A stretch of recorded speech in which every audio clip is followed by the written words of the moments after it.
Assalamualaikum warahmatullahi wabarakatuh. Perkenalkan, nama saya Hawanul Fitro, kelas 12 IPA 7, mata pelajaran sejarah.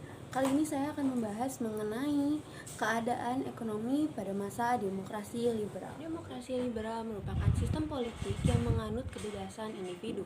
Secara konstitusional, ini merupakan hak-hak yang diambil dari kekuasaan pemerintah. Demokrasi liberal ini berlangsung pada saat Indonesia telah merdeka dan baru saja merdeka.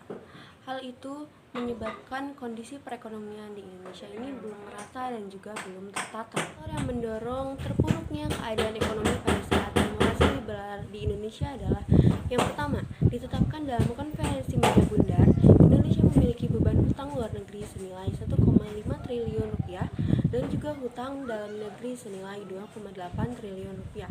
Lalu Indonesia juga menanggung devisa yang ditanggung oleh pemerintah senilai 5,1 miliar rupiah. Dan pada saat itu juga Indonesia hanya mengandalkan atau memanfaatkan sektor pertanian dan sektor perkebunan sebagai satu jenis ekspor. Jadi dapat disimpulkan, jika ekspor dari luar negeri menurun, maka itu akan sangat mempengaruhi perekonomian di Indonesia. Saat itu juga Indonesia buta akan menata ekonomi secara baik, dan juga memang pada dasarnya tidak diajarkan oleh kolonial Belanda sebelumnya.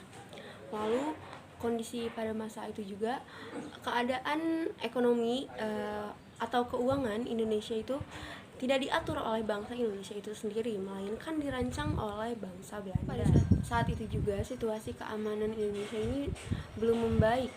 Adanya pemberontakan di beberapa wilayah, di beberapa daerah ini menyebabkan pengeluaran Indonesia ini jadi terkuras. Lalu dengan angka pertumbuhan jumlah penduduk Indonesia yang semakin meningkat semakin kemari.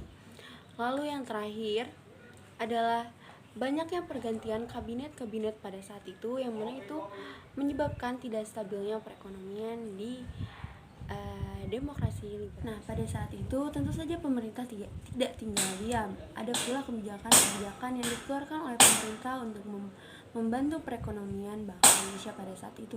Di antaranya ialah Gunting Syafruddin. Gunting Syafruddin ialah pemotongan uang yang ditetapkan pada 20 Maret tahun 1950. Istilah Gunting Syafruddin ini sangat melekat dan sangat terkenal oleh Syafruddin yang pada saat itu pula menjadi Menteri Keuangan pada Kabinet Hatta II. Langkah ini bertujuan untuk mengurangi uang yang beredar dan agar tingkat harga turun. Nah, selain daripada Gunting Syafruddin, ada juga program Benteng, lalu ekonomi Alibaba, nasionalisasi The Javan Bank, dan juga masih banyak lagi yang dilakukan oleh pemerintah. Kesimpulannya adalah keadaan atau kondisi perekonomian pada masa demokrasi liberal ini masih sangat kacau dan juga tidak stabil. Adanya kebijakan pun belum sepenuhnya membantu perekonomian di Indonesia.